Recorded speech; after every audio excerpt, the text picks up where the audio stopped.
Salut et bienvenue pour ce nouvel épisode du podcast.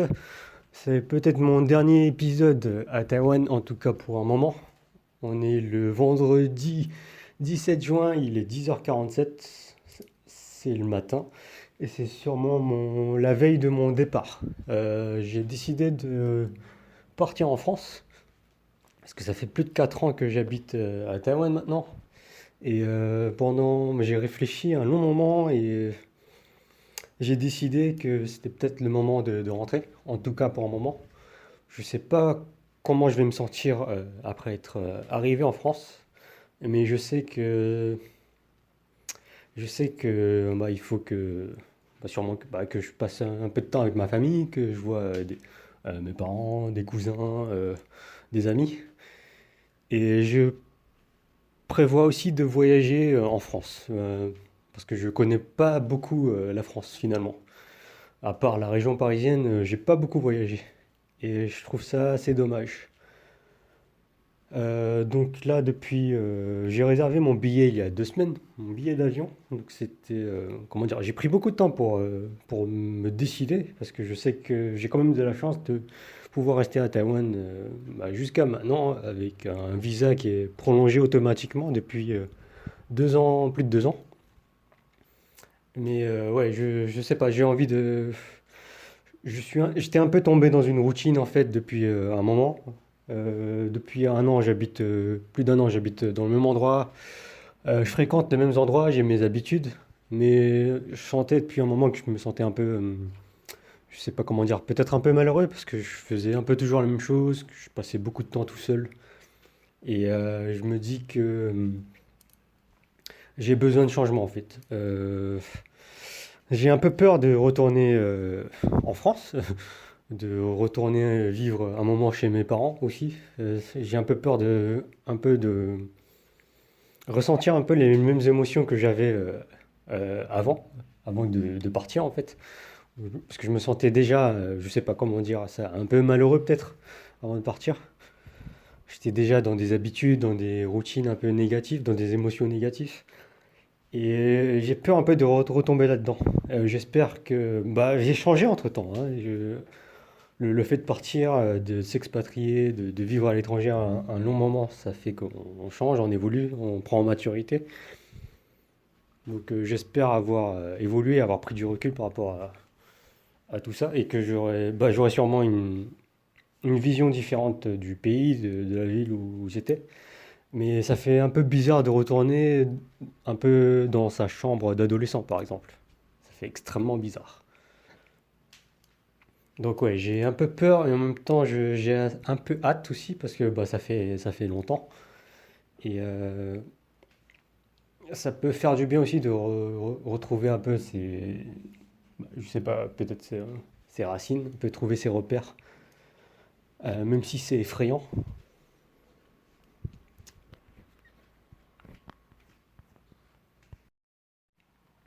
Alors de base aussi, je savais pas si j'allais enregistrer quelque chose avant de partir.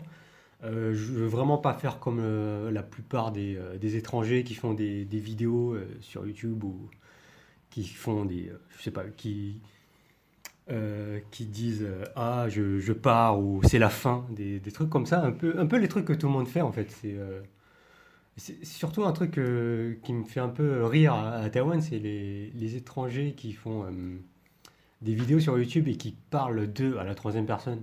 Genre, au lieu de dire qu'est-ce qu'ils font directement, ils vont dire oh, hein, qu'est-ce que pense un Français de Taïwan? Et ils vont mettre ça en titre de vidéo, juste pour attirer un max de vues. Et ouais, c'est quelque chose que je veux pas du tout faire. Moi, je m'en fous en fait d'attirer un max de personnes. Moi, en fait, j'ai juste envie de partager ce que je pense, mais comment dire, de manière honnête. J'ai pas envie d'attirer plein de gens juste pour attirer plein de gens en fait. Ça m'intéresse pas du tout. Donc c'est pour ça que je préfère bah, enregistrer ça comme ça. C'est juste une manière pour moi de m'exprimer. C'est un peu, en fait, tout ce que j'ai fait jusqu'à maintenant, bah, les vlogs, les podcasts, c'était un peu comme une sorte de journal en fait pour moi. C'est pour ça que je pense j'ai eu déjà des remarques comme quoi le contenu que je faisais, ça avait une- comment dire, une saveur un peu différente, un style un peu différent. C'est un peu comme si bah, je me confiais directement parce que c'est ce que je fais en fait. C'est un peu comme si j'avais un journal, c'est juste que mon journal est sous forme de vidéo ou de podcast. Donc voilà. Bah, ces derniers jours aussi, je commence à préparer mes affaires. Ça fait aussi extrêmement bizarre de se débarrasser de certaines choses, de retrouver des vieilles affaires, de les donner. Ça rappelle des souvenirs. Et bah, ça crée un sentiment assez bizarre. C'est un nouveau départ. Et c'est très difficile à expliquer comme sentiment en fait, parce que quand ça fait longtemps que tu habites quelque part, l'endroit devient un peu ta nouvelle maison. Et le fait de partir, quand tu sens que c'est le moment de partir, tu ressens de l'excitation, mais en même temps aussi de la tristesse, parce que bah, quand tu quittes un endroit où tu as l'habitude d'être, où tu te sens bien, ou au moins où tu t'es senti bien pendant un moment, où tu as des amis, des gens qui sont proches, c'est toujours un peu compliqué. Et ouais, comment dire, encore une fois, c'est un peu sortir de sa zone de confort, là, de faire un choix comme ça et de décider, bah, ok, maintenant c'est peut-être le moment de faire des changements. Faire des changements, c'est jamais facile quand tu es dans ta zone de confort, mais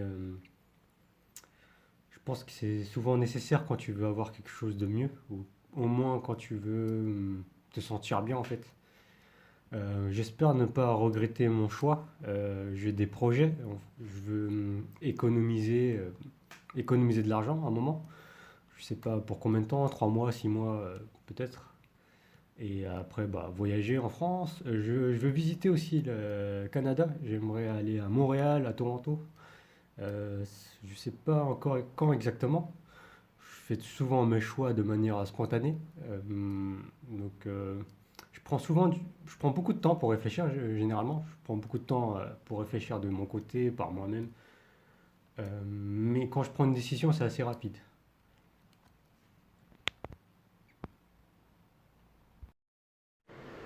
Alors, j'ai une journée assez chargée aujourd'hui. Il me reste 3 cours à donner. J'ai encore ma dernière séance de badminton ce soir. Et je dîne aussi avec des amis. J'ai quand même beaucoup de chance parce que pour aller à l'aéroport, je pensais d'abord prendre le HSR, le TGV local, de Taichung jusqu'à Taoyuan, l'aéroport qui est dans le nord, proche de Taipei. Et finalement, mon propriétaire, qui est devenu mon ami, m'a proposé de m'emmener directement à l'aéroport. Et c'est quand même un certain trajet parce que ça prend quand même 2 heures plus de 2 heures de route. Plus l'aller-retour, ça lui fera 4 heures aller-retour. Mais ouais, ça m'a quand même assez touché qu'il me propose de m'emmener directement à l'aéroport. Donc niveau transport, ça va être assez pratique, je pense. Et en parlant de badminton, j'ai un peu l'impression, parce que j'ai fait des recherches avant de rentrer en France, que tout ce qui est activité en France, c'est quand même beaucoup plus compliqué que dans d'autres pays, surtout en Asie. Parce que quand tu es en Asie, dans pas mal de pays, si tu veux faire une activité ou si tu veux acheter quelque chose, tu as juste vraiment juste à payer en fait. Par exemple, là, je fais du badminton tous les vendredis soirs. Et pour y aller, en fait, j'ai juste eu à payer. J'ai vu des clubs de sport, de badminton en France. Et pour rejoindre ces clubs, en fait, il faut remplir plein de papiers différents. Et il faut un certificat médical, voir un docteur pour te confirmer que tu peux aller faire du sport. C'est vraiment un système très différent. Et je pense que c'est pour ça qu'il y a beaucoup de Français qui trouvent que toutes les choses, tout est compliqué, en fait. Et c'est un peu ancré dans la mentalité.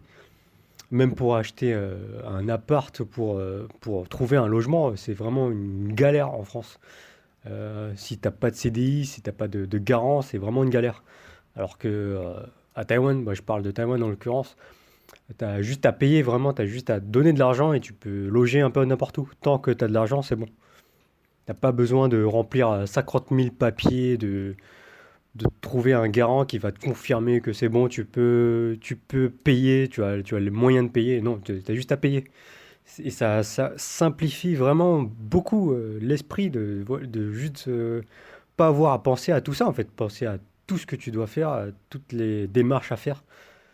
Et voilà, j'espère ne pas tomber là-dedans, de pas en avoir marre trop vite de tout ça, parce que c'est vrai que, pour le dire franchement, c'est assez chiant.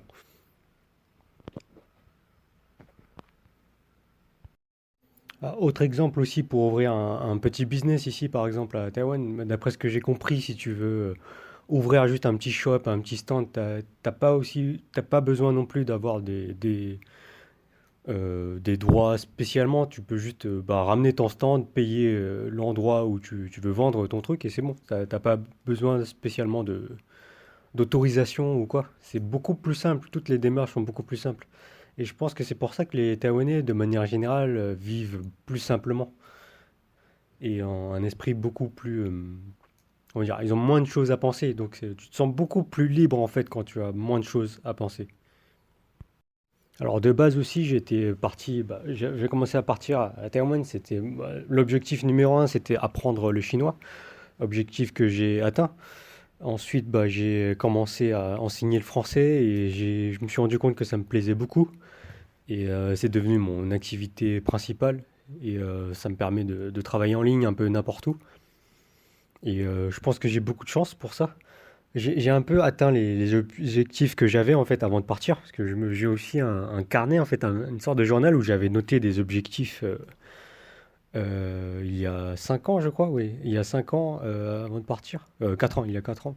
Et un an, et j'avais des objectifs sur un an en fait. Et je me rends compte, après avoir revu ces objectifs il y a pas longtemps, qu'en fait j'ai atteint tous les objectifs que j'avais en tête en fait. J'avais en tête d'apprendre le chinois, d'avoir une vie plus riche, de, de, de faire un travail qui me plaît et qui me limite pas géographiquement et de rencontrer des gens bah, super, de voyager beaucoup. Et j'ai atteint ces objectifs en fait.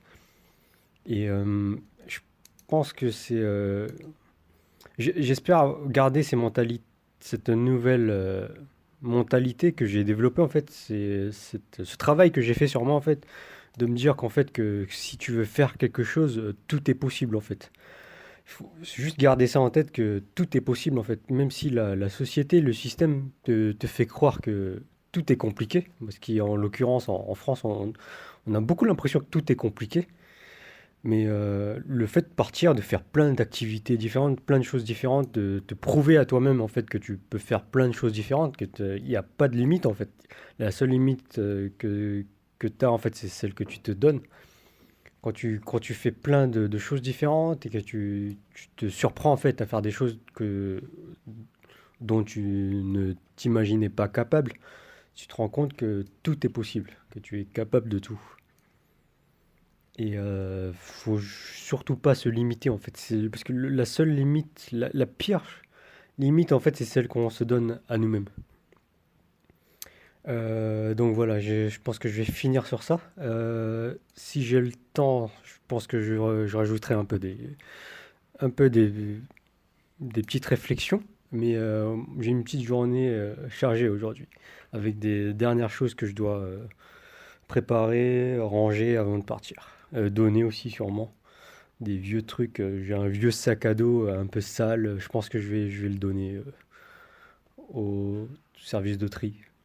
Je sais pas comment on appelle ça, le service pour les personnes qui en ont besoin. Oui. Bon, sur ce, prends soin de toi. J'espère que tu as apprécié mes contenus jusqu'à maintenant. Je prévois pas d'arrêter, hein. Je vais continuer peut-être dans une forme différente, mais je prévois de continuer. J'espère que ce contenu-là t'aura plu.